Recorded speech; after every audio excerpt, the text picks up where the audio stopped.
On vous emmène à la rencontre d'Antoine, qui est dépanneur à Reims. Moi, ce qui me plaît, c'est les gens. En fait, j'aime beaucoup les gens et leur donner satisfaction quand je redémarre leur véhicule. De temps en temps, on fait des gros dépannages, des gros accidents, ça met un peu d'adrénaline. C'est vraiment ça ce que j'aime, quoi. Il passe beaucoup de temps sur la route. Toute la journée, les interventions s'enchaînent. J'ai été appelé sur une voiture en fourrière. Donc là, la voiture n'est pas sur une place. En plus de ça, elle est devant un portail. On va procéder aux photos directement. Parce que sinon, si le client se plaint, nous, derrière, on a des photos, on se protège. Le jeune homme a découvert ce métier d'une manière un peu cocasse. Un soir, en rentrant du sport, je fais un accident de voiture et j'étais pas très doué pour les constats. Ma sœur, elle est venue m'aider à faire le constat et en fait, ma sœur a rencontré le dépanneur sur le dépannage. Ils sont restés 3 ans ensemble, il m'a tout appris.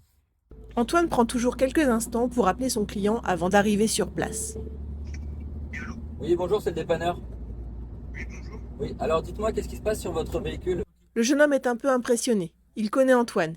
Il le suit sur sa chaîne TikTok qui compte à ce jour plus de 20 000 abonnés. Aujourd'hui, je me retrouve sur un dépannage un peu spécial. En fait, c'est quelqu'un qui a voulu sortir de son emplacement.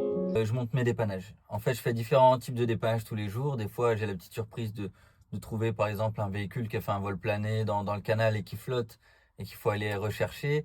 Des fois, on va avoir une voiture qui a fait une sortie de route ou alors une panne un peu compliquée où il faut débloquer la boîte.